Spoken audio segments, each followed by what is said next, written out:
Welcome back to the channel. In today's video, we are moving on to my next episode in the category breakdown series, and in this video, we are taking a look at the production design category. Now, if you're new to the series, haven't seen any other videos in this series, basically all we're doing is we're just taking a look at everything that was nominated in this specific category. We're going to give a couple facts about the nominees, talk about them, and then at the end I'll give my personal ranking and my predictions for how likely it is I think that they'll win the Oscar. And I'm probably going to say this multiple times in a lot of the different kind of crafts, like the technical categories, but specifically this one, in terms of ranking it out, like I guess in terms of doing like a predictions of how likely it is I think they'll win, that's normal. But in terms of doing like my personal, like this is for me, this is one of the harder categories for me to like look and be like grading production design, if that makes sense. Like they're all great, they're all good, and so when we get to those, I'm gonna say it multiple times in this video. Don't take my personal rankings of the production design too seriously because they're all great. But without further ado, let's take a look at the first nominee, and it is The Brutalist. Production design by Judy Becker, set direction by Patricia Cusia. This is Judy Becker's second Oscar nomination. She was nominated in 2014 for American Hustle. This is Patricia Cusia's first Oscar nomination. In 2023, she was the set decorator for both Priscilla and The Marsh King's Daughter.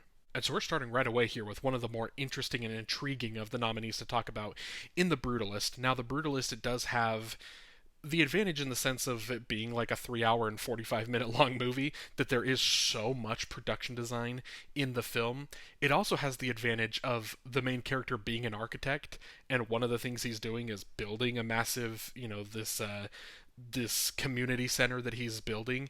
And so you just right off the bat, you've got such I feel like an advantage, or like a heads up in terms of just great production design. There's so many different things that they're the focal point of the story being production design is such a really cool and kind of interesting thing. And then also, I mean, there's so many other scenes too as well. I mean, the production design of early in the film when Guy Pearce is going to meet Adrian Brody at like the construction site that they're at, all of that they're able to kind of set up, and again, great kind of camera work of being able to pan out and show you everything that you're seeing there. So I mean, there's just great production design there. The production design in all of the different kind of apartments, or the houses, the different places that Adrian Brody's character is staying. I think there's just a lot of things that are all working very well in terms of the production design. Also, you give a lot of credit, and this is kind of a little bit more of the credit towards the set decorator in this, because the Brutalist have to look. I think it's not the only. There's a couple period pieces, but a period piece, so you're going to have to kind of get a little bit more kind of accurate in terms of what some of the houses are looking like, or what like the tables and the chairs, and just all of that type of stuff of making sure that you're period accurate with the Brutalist. So I just think that altogether everything comes together very well. The thing that I'm really excited to talk about with the Brutalist in terms of its chances of winning is because oftentimes in these category, in the production design category, you'll get a lot of winners. Like I think one of the classic examples is Once Upon a Time in Hollywood.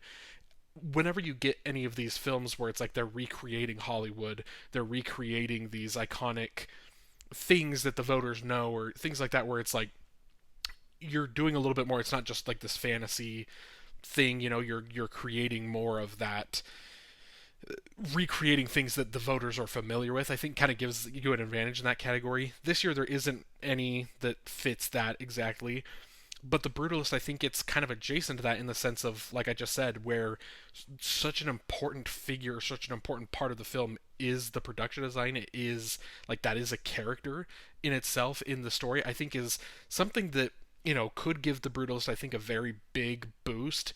And I'm going to tell you right now, it's not what I'm predicting currently in the category, but I'm not going to be shocked at all if we get towards the Oscar season and the Brutalist has kind of won a couple of the precursors and makes its way into that favorite slot there in terms of most likely to win. So for my personal ranking, I'm putting the Brutalist in third. For my prediction, I'm putting it in second. The next nominee is Conclave. Production design by Susie Davies, set decoration by Cynthia Sleater. This is Susie Davies' second Oscar nomination. She was nominated back in 2015 for Mr. Turner. This is Cynthia Sleater's first Oscar nomination. The last film she worked on was 2019's The Art of Racing in the Rain. Now, Conclave, much like one of the other films that we're going to talk about as well, it kind of gets a lot of almost like extra credit, I think, for the production design, because it is very limited in the locations. There's only kind of the one main location, or maybe one or two kind of locations, right? As opposed to like The Brutalist or a couple of the other films that we're going to talk about in this category where there's so many massive set pieces. And in a way, I think that kind of hurts Conclave in terms of its chances of winning because there just isn't as much. But I think what makes it so cool is because in order to get that nomination, that one big thing you did in Conclave's example, here for their case, it's building this, this kind of this chapel that they were able to kind of have everything take place. In order to set everything up the way that they did, you had to absolutely nail that one thing, and they did absolutely just nail it. The production design is phenomenal. This is another one that, I mean, in addition to just the whole of the production design of actually making the certain areas of this chapel that they did make, or was kind of like on a stage where they were able to create this. But in addition to that, just the set decoration is phenomenal in this. There's so many different, just all of the tablecloths, everything being nice and neat, and everything, feeling pristine, like you're walking into a real chapel where, there really is all of these cardinals coming together and electing a new pope. Like everything is so official, it's so clean, and it's just one of those things that it absolutely is one of the highlights of Conclave, one of the things that makes this film absolutely just kind of stand out. And this is, I think, an example of my love for Conclave. We're going to talk about this as more and more Conclave kind of pops up in some of these categories. It's one of my favorite Best Picture nominees, and so for each of these categories that's popping in, I think I'm on all of these. My ranking is probably going to be higher than maybe what the consensus or the prediction are on some of these, because there's just so many things. There's so many parts of Conclave that are well done, and this particular, the production design, just kind of the sets, just the overall, it's I don't want to necessarily say the look of the film, because I think that's kind of dipping a little bit more into like cinematography and stuff, which is also great. I guess I can kind of talk about it because Conclave was snubbed in the cinematography category, so I guess I can kind of put it here because we're not going to get to talk about that again. But it's the whole look of the film. Everything, again, I think the word that I've used multiple times now is pristine. Just everything about it. It looks so nice. It looks so neat. All just works together, and it really just kind of creates and sets the environment and sets the tone for the story that we're telling. And so for my personal ranking of Conclave, I am putting this in second, and for my prediction, I'm putting it in fourth. The next nominee is Dune Part 2. Production design by Patrice Vermette, set direction by Shane Viau. This is Patrice Vermette's fourth Oscar nomination. He won back in 2022 for the first Dune. He was also nominated in 2017 for Arrival, and in 2010 for The Young Victoria. This is Shane Viau's third Oscar nomination. He won in 2018 for The Shape of Water. He was also nominated in 2022 for Nightmare Alley. Dune 2 is one of those that I just kind of was hinting at. There's a couple that have multiple, just grand set designs and set pieces. Dune Part 2 is another one that kind of is in line with that, where it's the big, so many, just the different set pieces that we're going from across this planet.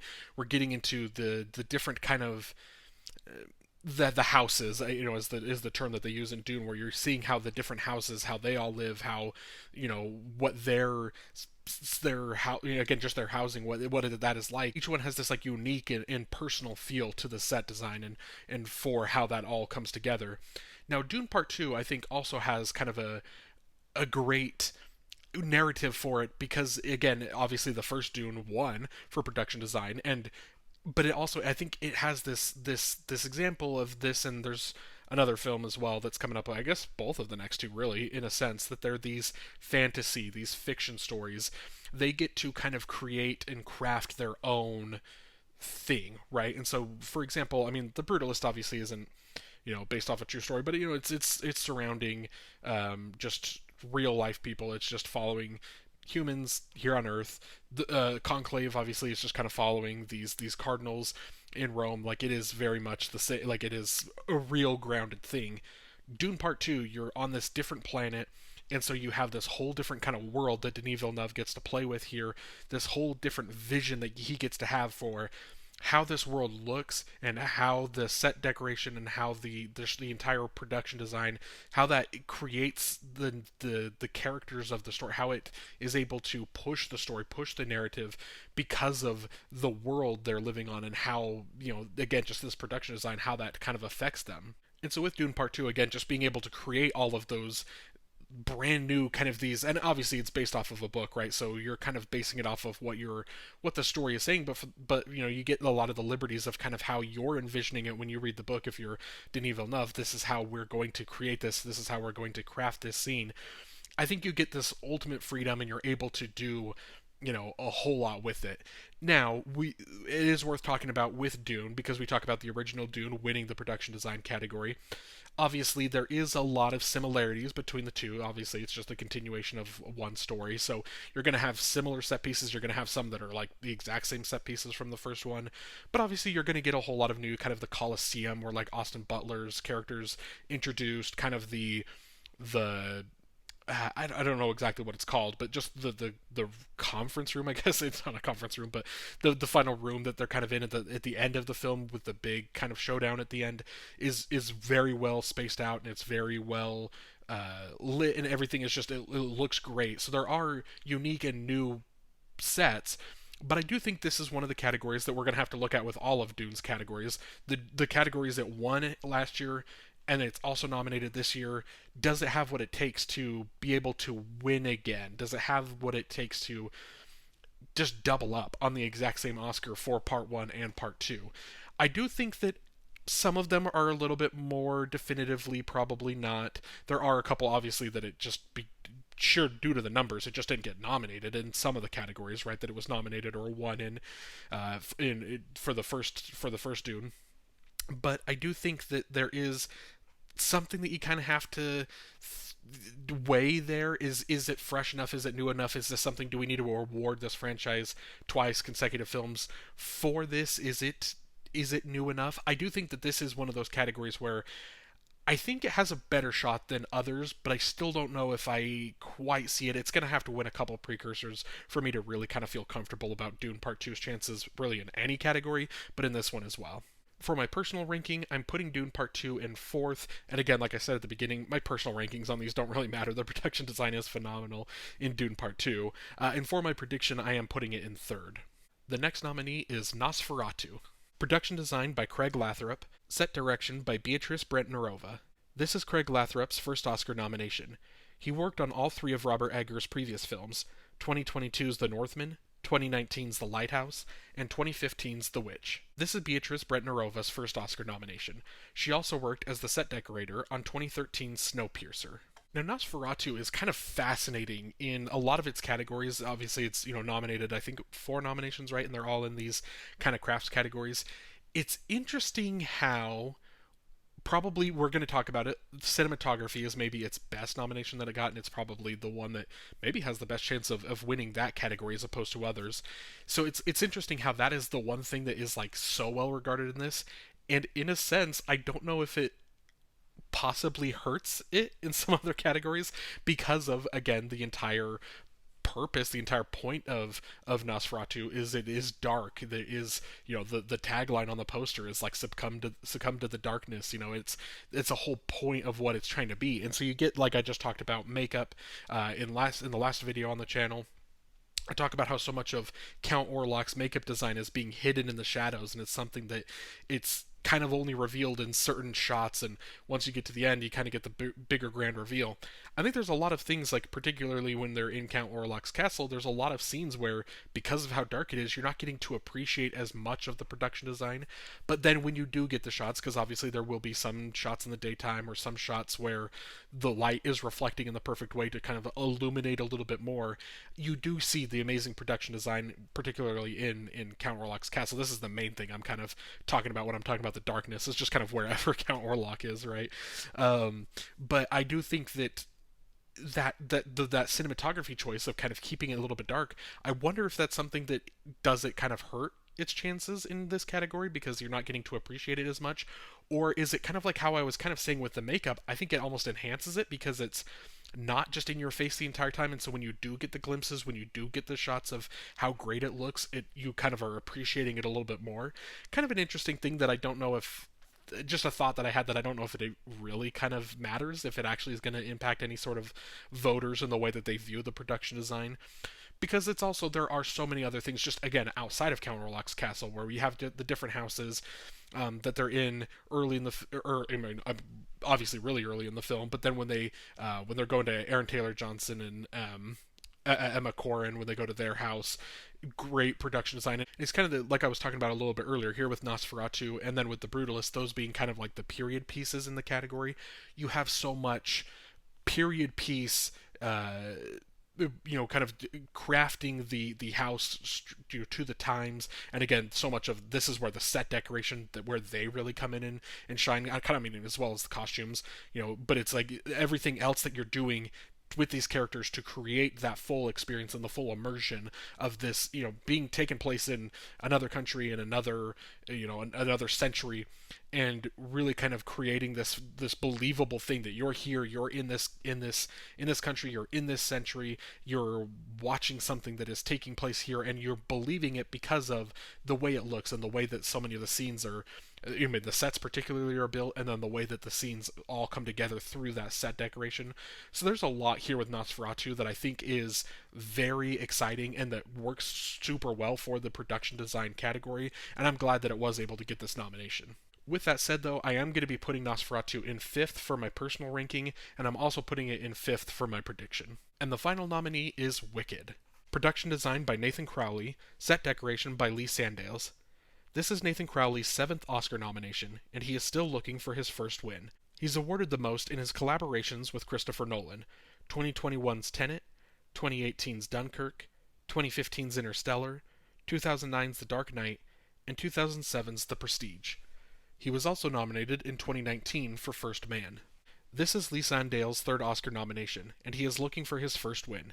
He was also nominated in 2020 for 1917 and in 2012 for Warhorse.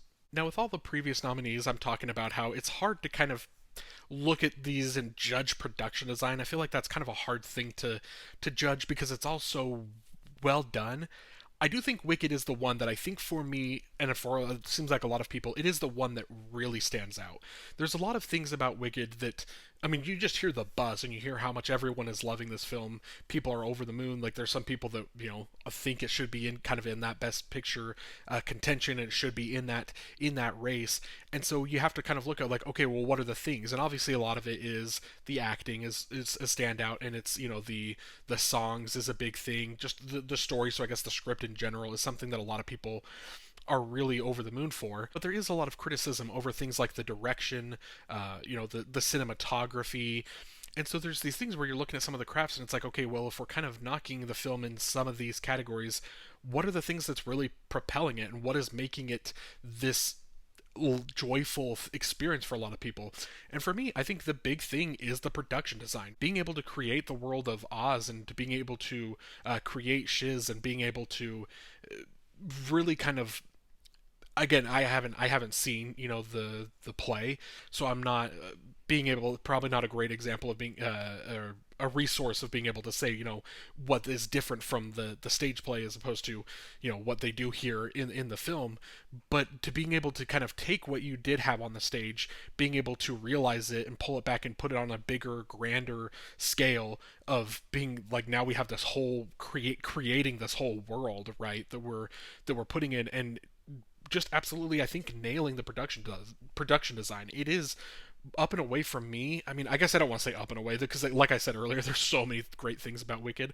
But this is what, for me, when I was watching the film, this is what I was the most, I think, blown away by, was just seeing all of the sets, and we're bouncing from location to location to location, and everywhere is phenomenal. Even when you're getting back into Elphaba and Glinda, when you're in the room, when you're in the classrooms, when Elphaba is just kind of sneaking out, or is out in the woods with Jonathan Bailey's character, when they're in some of the I'm drawing a blank on Peter Dinklage, the the teacher what his name is, but when they're in like his quarters, kind of the late night party scene that they go in, the library scene, that big set piece, that's one where I think is a big kind of drastic of like the cinematography is not necessarily great in that scene, but it's still the way that it's the choreography of the dance in aided, it's being aided by the great production design that you see around in that scene in particular. There's the whole scene of them kind of dancing like in the gears that are kind of spinning. I can't remember if it's a clock that they're kind of in, but